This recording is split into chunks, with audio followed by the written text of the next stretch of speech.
Yo, yo, yo, what is up, everybody? Chris here from Esports News, Axe Rotation, however the flip you know me in these interwebs. And today I'm going to be bringing you guys a quick tier list going over all of our teams in the current CDL 2026 season after Major 2.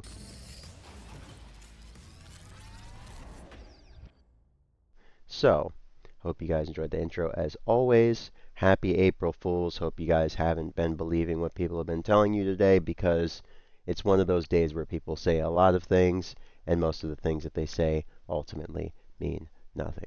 So, speaking of things that mean something, we're claiming our G Stakes creds. We're sitting at 6,000 in the war chest at the moment.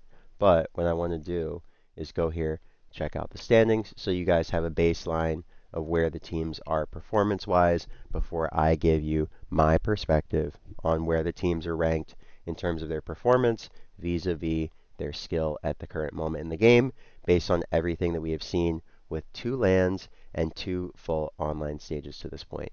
Now that we've set the stage, I'm going to officially reset my previous ranking. If I'm a little bit scatterbrained, I'm sorry. I am gone off the Dayquil at the moment. I've been quite sick. So, yeah. So you guys saw Mates and Optic were the 2 teams in S tier at the last event. We're going to go in chronological order. I'm going to put the Ravens, if we average out their performance online, I would say that their performance online has largely been underwhelming, right? They have 11 Series 1 on the year. That's pretty solid. And they've all come online, right? Pause. All the wins have False. come online. So they're bedroom champs. I mean, I just said the word come and bedroom champs in the same sentence. False. That's crazy work. But yeah, I mean, the Embarrassing. Call of a Ravens, dime.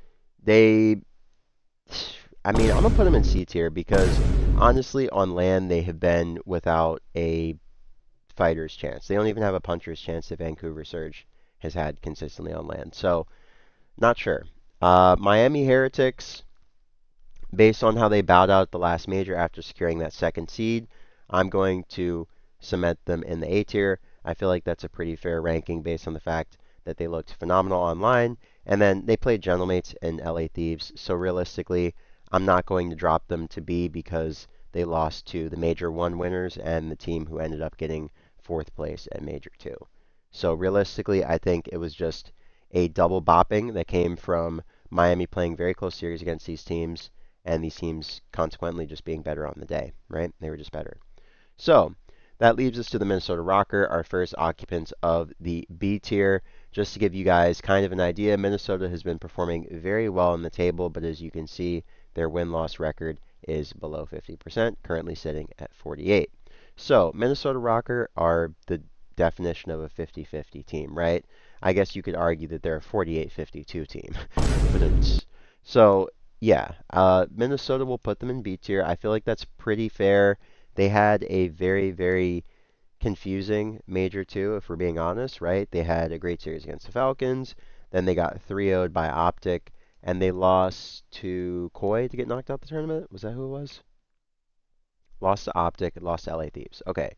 So, yeah, I mean, they won 1 map in 7 attempts in their last 2 matches of Major 2. So, that's not the most encouraging thing, but to lose to the team that placed 4th and the team that consequently made the grand finals and lost, you're not really that concerned as a team. That's why I have them in B tier. There's definitely improvements that they need to make to be competitive with teams like LA Thieves and Optic. When they played them, they looked largely flat. And my issue with G2 is just consistency overall. They don't look like the same team any 2 days that they play CDL matches, and going forward, that's going to be a massive problem. C9, I contemplated making them a tier of their own, but this is Jake's template, so I can't edit it.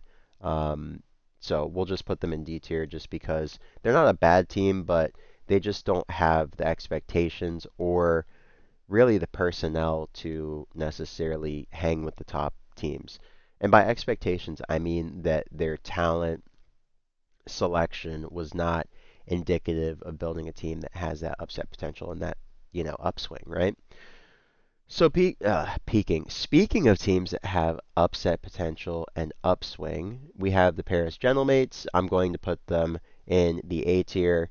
I feel like they should be an S tier team, but with the team having everyone really just suffering in their personal lives in different ways in undisclosed things. Uh, yeah, I just have gentlemates in the A tier at the moment. I feel like real life is just kind of their problem at the moment. That's something that you cannot control. You can't fix that in scrims or with better strats. So yeah, I'm just going to put them in A for the time being. Sometimes as a team, you're just having a weird moment and you just have to weather it. And that's what I think Gentlemates are going through. It doesn't look like they have necessarily fallen off in terms of their skill or just their capability to beat the best teams or take them deep. Pause. Pause. But they've just been kind of getting unlucky and they haven't been playing themselves. They've definitely ingested some bad habits and just kind of digested them at this point. So they need to, you know, work that out their system. Speaking of people who need to work bad habits out of their systems, we have a team that can't seem to pull it together when it really matters most. The Riyadh Falcons, it just seems like every time there is a big series that they need to show up in, these guys just disappear, right? Like someone is always lagging behind and having a performance that drags the team down ultimately. Not really sure what that is. I think Riyadh, with those four players, I think they definitely at some point can figure out how to be more consistent. Whether they will do that remains to be seen, but I do have faith in their capability to do that because I think that based on everything that they've shown us, they are a very, very good hardpoint team, especially, and their S&D was oof, but their overload's good. Their overload's good. So Falcons definitely have some pathways to become a much better team overall. You see their overload is at 61%, one of the best in the league currently. They're actually the third best team in the league in overload. Their S&D needs work. 40% win rate is atrocious. And then their hardpoint, they're sitting at 50%. So you're pretty happy about that, all things considered. That puts them, what, sixth, seventh in the rankings for hardpoint? So Mates have the highest win rate. Optic number two. Number three is LA Thieves. Number four is Faze Vegas. And then Falcons are number six. Okay, so the sixth ranked hardpoint team. That's not bad. They're definitely middle of the pack, so B definitely feels fair based on how all of their metrics look. Faze Vegas, we're going to put them in S tier. Obligatory, they just won the last event, right? It's pretty straightforward. Optic Texas, I mean, we'll put them above Faze Vegas. I still think Optic Texas is the best team in the game. I expect them to win the grand finals, but Faze, they just played really well. They came out, they played their game, and they played it flawlessly.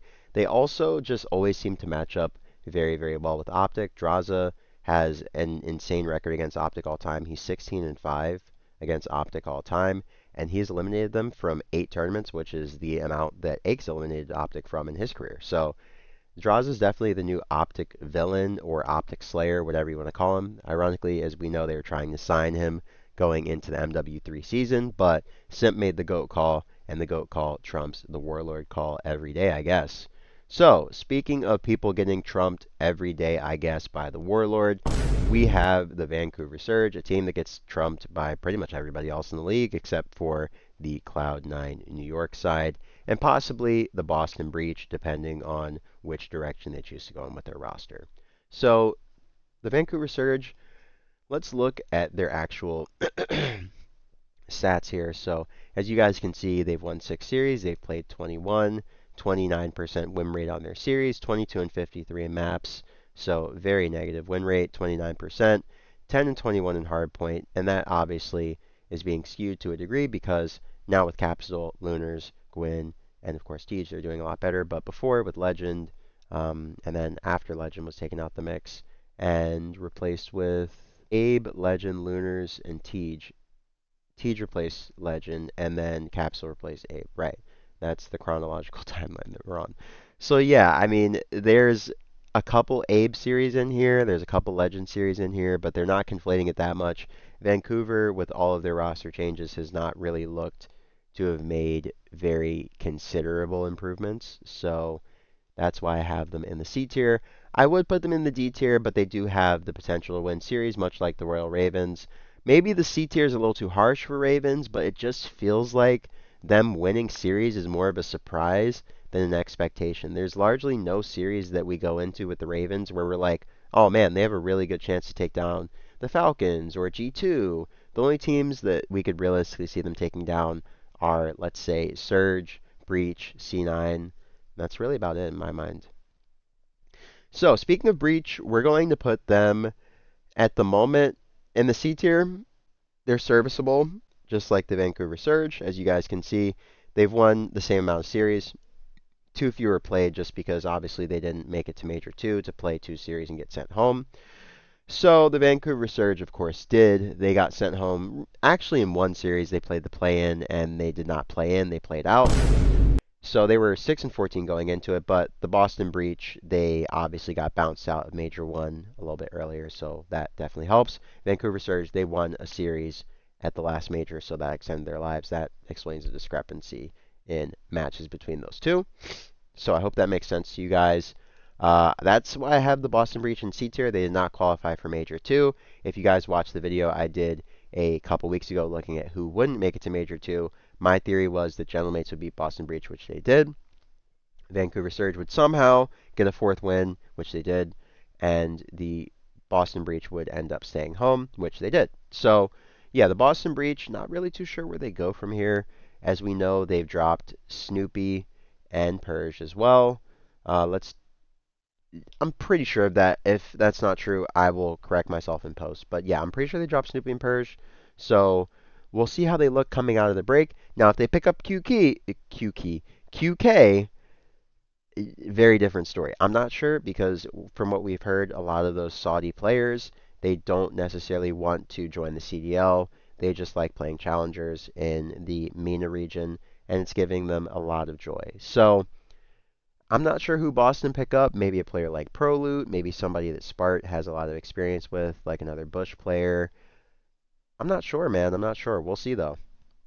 So, speaking of we'll see, Joe Deceives, Kips, they look like they've definitely crossed those burning sands this weekend. I think they figured out how to play the game, how to get comfortable with Kips being in this new role in place of Real. I think they finally are finding their footing. Insight seems to be a lot more comfortable on the map with Kleenex being on a sub and then having Kips as his AR duo.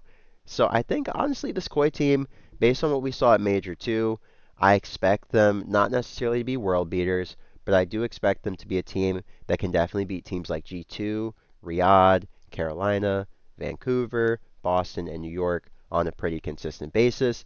Now, teams like Heretics, Mates, Vegas, Optic, LA Thieves, they would have to have a fantastic day like they did when they took down the team that I'm going to rank next, the LA Thieves. Now, the LA Thieves, I'm going to rank them slightly above the Miami Heretics and the Toronto Koi in the A tier, just because I feel like the Thieves, with that comp, are a better team. But I feel like Mates right now are slightly ahead of Thieves in terms of the way that they are getting the best out of all their star players, whereas Thieves, conversely, are not getting the best out of aBeZy at the current moment. Same with Hydra. They're getting the best out of Neum and Scrap. Those guys are going absolutely nuts. But their SMGs, I think there's a lot of role conflict because aBeZy and Hydra right now are playing largely the same way. You see it a lot of times in S&D with aBeZy's massive drop-off in his first bloods and his overall kills, right? Let's check out aBeZy's actual S&D stats at the moment. So let's find aBeZy. So he's 34th, 0.96 KD, 0.91 impact rating.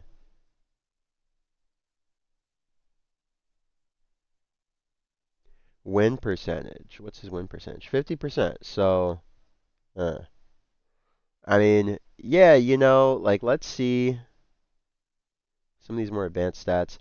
I mean, and where's Hydra on this list? He should be relatively high, right? He should be pretty high. He's number 10. Okay, so 1.1 KD. I mean, he's doing pretty well. Like, looking at the first bloods. Let me scroll over and look at the first bloods. So, how's the first blood situation going down? So, first bloods per map, who's leading the league at the moment? All right, so we'll sort by first bloods. Where's aBeZy in this?